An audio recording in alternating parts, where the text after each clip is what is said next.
No matter who is the next Speaker of the House or Majority Leader of the Senate, after 2 years of extreme partisanship and a bitter campaign season, is there any chance of a sharply divided Congress finding a way to govern in the next 2 years? Joining me now is Pennsylvania's Democratic Governor Ed Rendell and Tennessee Republican Congresswoman Marsha Blackburn. Congresswoman Blackburn, I assume you're betting on a Republican-controlled House of Representatives? I can tell you that I'm working hard to make certain that we have that. And, of course, tomorrow, being Election Day, we're going to be working through the period of time when the polls close. 7 p.m. tomorrow night. It's going to be a full day, and we're hoping for victory. We sure would like to take that majority.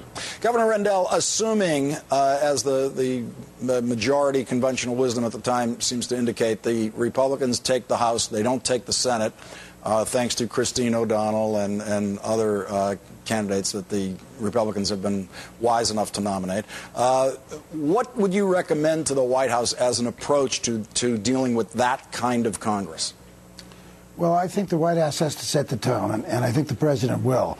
I think he's got to essentially deliver a message that we've got to have a serious and prolonged timeout from the partisanship and the bickering. And I'll tell you, Mitch McConnell's statement doesn't give me a lot of hope, Lawrence.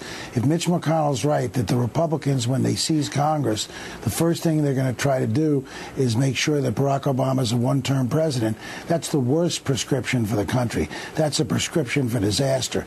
We've got to get together and talk honestly to the American people about the deficit, about taxes, about entitlement reform.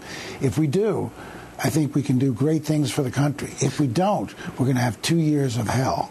Well, Governor, can I hold you on that McConnell statement for a minute?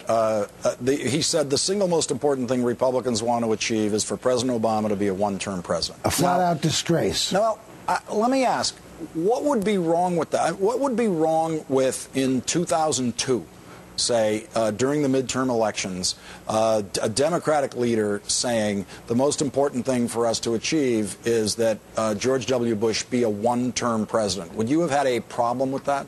Sure, because we were at war and there were important issues facing the country. We're facing the worst economic time since the Great Depression. We're fighting 2 wars. We've got an exploding deficit. Good Lord, Senator, don't you think that's more important than politics?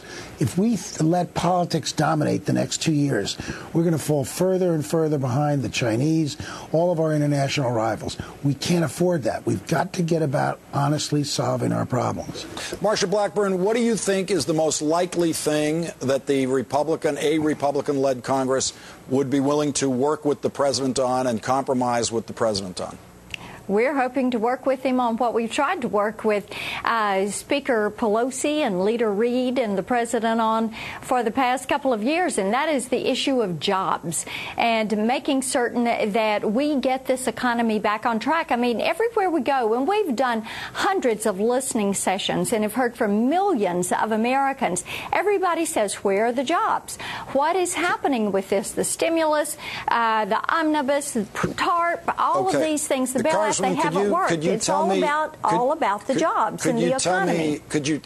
Jobs is an easy thing to say. All politicians do. Can you tell me one specific legislative item that would be a jobs-promoting item that the Republican Congress would suggest to the president? Lawrence, let me give you about 3. Okay, specifically, I would love to make them this. Specific. I will make them specific. Number 1 is to extend all of the Bush tax cuts for everybody. Do it for a 2-year period of time. It's very important. And talk with individuals that are trying to get this economy back on track. They'll say that is item number 1. Item number 2, reset all the spending levels back to where they were in 2008, before all of the TARP, the stimulus, the bailout. You know, if you're concerned, Governor Rendell, about explosive deficits and about what has happened with the debt, look at what has transpired since Speaker Pelosi took that gavel in January 2007. Before then, we had our unemployment rate at 4.6%. Now it's at 9.6%. What's number 3? And then number three is to make certain that we freeze federal hiring and make certain that we are cutting the size of this bureaucracy. Those are 3. Governor Rendell, I didn't hear a single job-creating idea in there. They're all job-creating ideas. No, there isn't. It's the same stuff that we tried for 8 years and produced a terrible economy and very few jobs.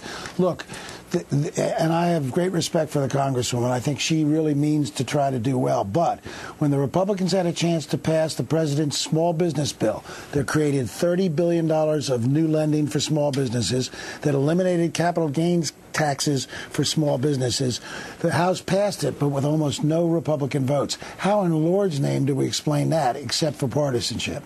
Governor Rendell, the first order of business coming back is going to be what happens to the Bush tax brackets going into next year.